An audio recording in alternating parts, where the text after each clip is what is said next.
সন্তানদের জীবনবোধ তৈরি করার জন্য শিক্ষণীয় কার্টুন, ফিল্ম বা বিভিন্ন ভিডিও দেখানো যাবে কিনা, এ ব্যাপারে ইসলামের কোনো বিধিনিষেধ আছে কি?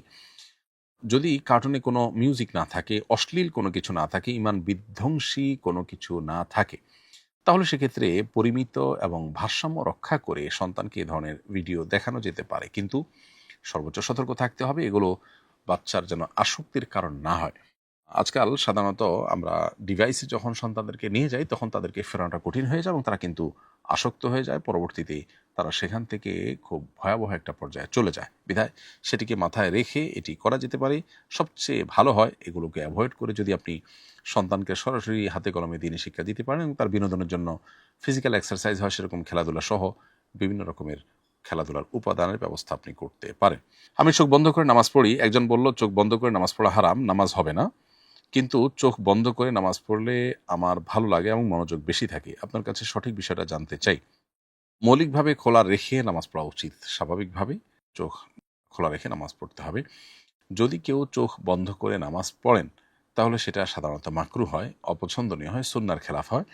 যদি কেউ চোখ বন্ধ করে নামাজ পড়লে তার মনোযোগ থাকে এবং খুশু-খুজু থাকে, তার ফোকাস ঠিক থাকে, জাস্ট মনোযোগ ঠিক থাকার প্রয়োজনে যদি কেউ এটি করে তাহলে সেটা মাকরুহ হবে না, সেটা জায়েজ হবে।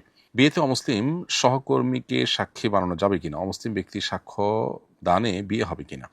বিয়েতে সাক্ষী মুসলিম হওয়া জরুরি। অমুসলিম সাক্ষী যদি সাক্ষ্য দেয় তাহলে সেক্ষেত্রে বিয়ে বিশুদ্ধ হবে না এবং তার সাক্ষ্য ইসলামী শরীয়তের আলোকে গ্রহণযোগ্য হবে না। কিছুদিন আগে আমি আমার বড় বোনের সঙ্গে এক জায়গায় যাই, সেখানে বোন আমাকে তার ছেলে হিসেবে পরিচয় দিয়েছেন। এতে কি আমাদের ভাই বোনের সম্পর্ক ভেঙে গেছে? কোনো বোন যদি সামাজিক বা অন্য কোনো কারণে তার ভাইকে নিজের সন্তান হিসেবে পরিচয় দেয় তাহলে শরীয়ত দৃষ্টিকোণ থেকে বিধান কি? কোনো বোন যদি তার ভাইকে নিজের সন্তান বলে পরিচয় দেন কিংবা ভাই যদি বড় বোনকে মা হিসেবে পরিচয় দেন কোথাও, তাহলে এর ফলে ভাই বা বোনের সম্পর্কে কোনো ছেদ পড়বে না বা সম্পর্ক নষ্ট হবে না, ভাঙবে না। তবে এরকমটি করা জঘন্য অপরাধ এবং মিথ্যা কথা। যেহেতু আপনার বোন আপনার মা নন, অতএব তিনি আপনাকে সন্তান হিসাবে, ছেলে হিসাবে পরিচয় করে দিয়ে মিথ্যা কথা বলেছেন এবং এর ফলে একটি কাবিরা গুনাহ হয়েছে। সেজন্য আল্লাহর কাছে তওবায়ে নাসুহা করা উচিত।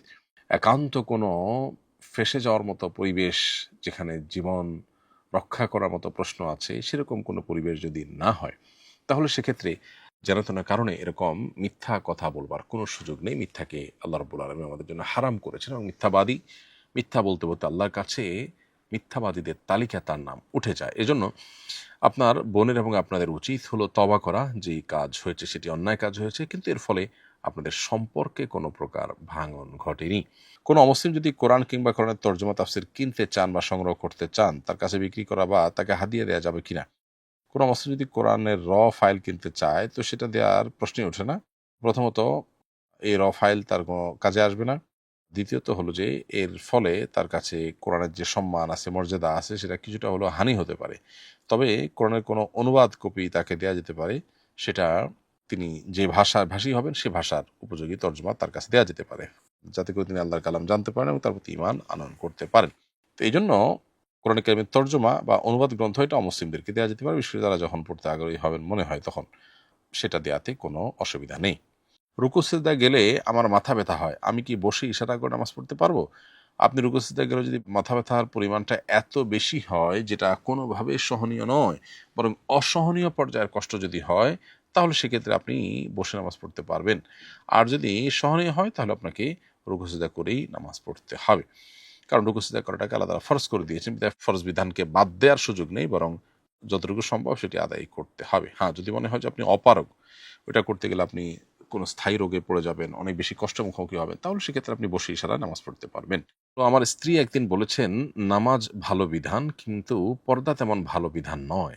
পরে সিরিয়াসলি আমি তার মন্তব্যের ব্যাপারে জানতে চাইলে বলেছে এটা সে এমনিই মজা করে বলেছে। মজা করে বলা কথা কি ঈমান নষ্টের কারণ হয়? যদি হয়ে যায় তাহলে আমাদের সম্পর্কের কি হবে? অনুগ্রহ করে সমাধান জানাবেন। শেষ থেকে শুরু করি। যদি স্বামী-স্ত্রীর মধ্যে কেউ একজন এমন কোনো কাজ করেন, কথা বলেন বা বিশ্বাস স্থাপন করেন যেটির ফলে তিনি ইসলাম থেকে খারিজ হয়ে গেছেন, তাহলে সেক্ষেত্রে স্বামী-স্ত্রীর মধ্যে আর দাম্পত্য সম্পর্ক থাকে না যদি অপরজন মুসলমান হয়ে থাকেন। কারণ মুসলিম স্বামী-স্ত্রীর মধ্যে কেউ যদি অমুসলিম হয়ে যায়, সাথে সাথে তাদের মধ্যে সম্পর্ক বিচ্ছেদ ঘটে যায়। এখানে আপনার স্ত্রী যে মন্তব্য করেছেন, এই মন্তব্যের ফলে তিনি ইসলাম থেকে খারিজ হয়েছেন কিনা, এর উত্তর হলো যে তিনি যে মন্তব্য করেছেন পর্দা ভালো কোনো বিধান নয়, এটি সুস্পষ্টভাবে কুফরি। এমনকি রসিকতা করে মজা করে বললেও এটা কুফরি। তবে অজ্ঞতাবশত যদি এরকম বলে থাকেন তিনি, তাহলে সেটা ইমান থেকে বের হওয়ার কারণ নাও হতে পারে। তারপরও সতর্কতামূলকভাবে আপনারা স্বামী স্ত্রী উভয়ে আপনাদের বিবাহটাকে পুনরায় নবায়ন করে নেবেন। দুজন সাক্ষ্যের সামনে প্রস্তাব এবং সম্মতি থাকবে এবং কিছুটা মহান নির্ধারণ থাকবে, তাতে আপনাদের বিবাহ নবায়ন হয়ে যাবে। এর জন্য ঘটা করে কোনো আনুষ্ঠানিকতার প্রয়োজন নেই। এবং এ ধরনের মন্তব্য করার ব্যাপারে আমাদের সতর্ক থাকতে হবে। শরিয়ার সুস্পষ্ট এবং অকাট্যভাবে প্রমাণিত কোনো বিধান, সেটা যদি কেউ বলে আমার পছন্দ হয় না, ভালো লাগে না, তাহলে সেটা সুস্পষ্টভাবে কুফরি হয়, অবিশ্বাস হয় এবং আল্লাহর সঙ্গে বিদ্রোহের শামিল হয়।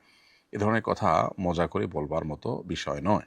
সম্প্রতি মিরপুরে এক বৃদ্ধা মারা গেছেন। অনেকে ধারণা করছেন তিনি বেশ কয়েকদিন আগেই মারা গেছেন, কিন্তু তার প্রতিষ্ঠিত সন্তানরা তার যথাযথ শুশ্রূষা করেননি। বাবা মায়ের সেবা করার ব্যাপারে কোরআন সুন্নাহর আলোকে জানতে চাই। আল্লাহ রাব্বুল আলামিনের পর, আল্লাহর হাবিব মুহাম্মদ সাল্লাল্লাহু সাল্লামের পর পৃথিবীতে সবচেয়ে বেশি যে মানুষটি আমাদের শ্রদ্ধা, ভালোবাসা এবং আমাদের সেবা যত্ন পাওয়ার হকদার, তারা হলেন আমাদের মা এবং বাবা। অতএব এই মা বাবার প্রতি যদি কেউ দায়িত্বহীন আচরণ করে, তিনি যদি নিজেকে মুসলমান পরিচয় দেন, তারপর তিনি আসলে আল্লাহর খাতায় ভালো মুসলমান হতে পারবেন না। কারণ একটা হাদিস রয়েছে, রেদার রব্বে ফি রিদাল ওয়ালিদাইন ওয়া সাখাতুর রব্বে ফি সাখাতিল ওয়ালিদাইন। আল্লাহর সন্তুষ্টি মা বাবার সন্তুষ্টিতেই নিহিত, আর আল্লাহর অসন্তুষ্টিও মা বাবার অসন্তুষ্টির মাঝে নিহিত।